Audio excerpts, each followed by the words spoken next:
Hello and welcome to the 4th Fanart Friday edition. I can't believe it took me this long to get to the Legend of Zelda series, considering it's pretty much my favorite video game franchise of all time.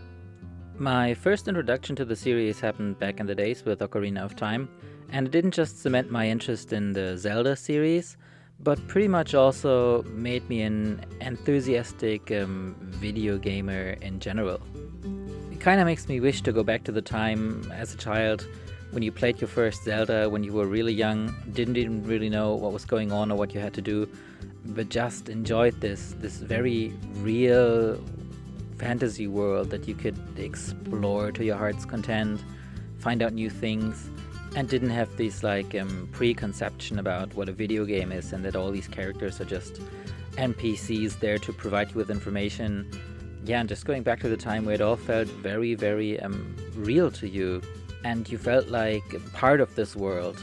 Yeah, that was a pretty once in a life magical experience, I would say. And I'm glad that Zelda Ocarina of Time was pretty much the first genuine video game that introduced me to this grand world of games. And within this world of Ocarina of Time, all these characters, well, they felt like friends to me, like people I knew, right? And within these characters, well, Saria is pretty much the first character that you meet when you leave the house. Well, except Navi, but you know what I mean. So Saria always had a very special place in my heart, not just within the world of Ocarina of Time, but pretty much in the world of video games in general. I guess you could say she was kind of my first, well, digital or fictional crush, even when I was way too young to even know what a crush really is. But I bet this is a kind of shared experience with all kinds of video game players across the globe. So yeah, and here she is, Saria, the Sage of the Forest. Usually like I said, I don't want to go into too much detail with these Fan Art Friday pieces. They're not supposed to take me 2 days or whatever. But for this scene, I couldn't resist adding this tree stump. It's just part of this scene where Saria sits in the forest and plays the ocarina. And organic things like that aren't too hard to draw or to paint, so I figured why not. But here I'm gonna make a stand, and I'm going to admit that Ocarina of Time is not my favorite video game of all time. That would actually be Majora's Mask, which I consider superior to Ocarina of Time, he says with a smug undertone. That is not necessarily due to the more dense atmosphere, but mostly due to Majora's Mask just offering much more in terms of gameplay and variety. Of course, you have the 3 transformation masks, which pretty much give you access to 3 new playable characters, so to speak. You have all the quests to collect all the other masks, many of which come with their own special abilities, or at least their own quest lines. The world itself feels much more alive due to the 3-day circle, where the environment actually changes and NPCs' actions change, and they go on different paths and have different day cycles.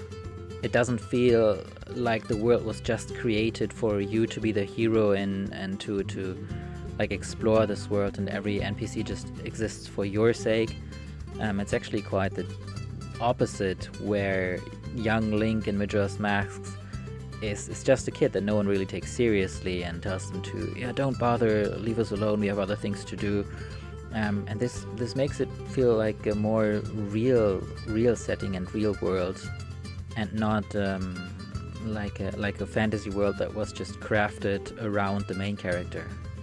And if you're going to say now that Ocarina of Time had more dungeons than Majora's Mask, yeah, sure, that's true, but that's pretty much the only advantage that Ocarina of Time holds over Majora, I think.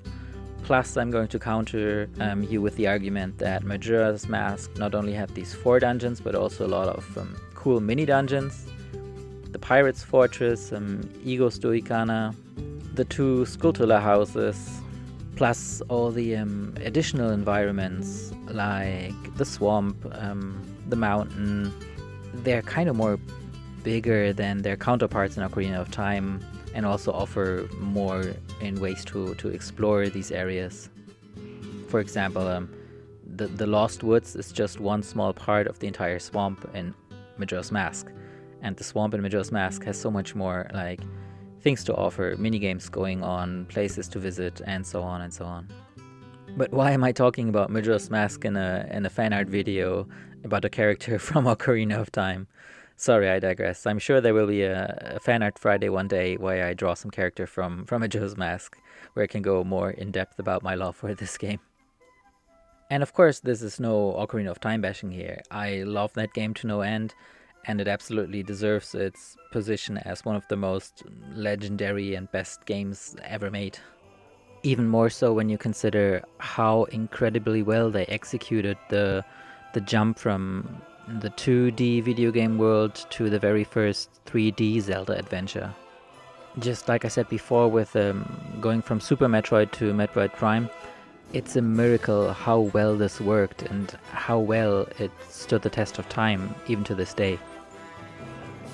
I do think though, if Majora's Mask had come first, people would be quite disappointed by Ocarina of Time and its kind of lack of content and gameplay aspects in comparison. But anyway, I think the video is slowly coming to an end.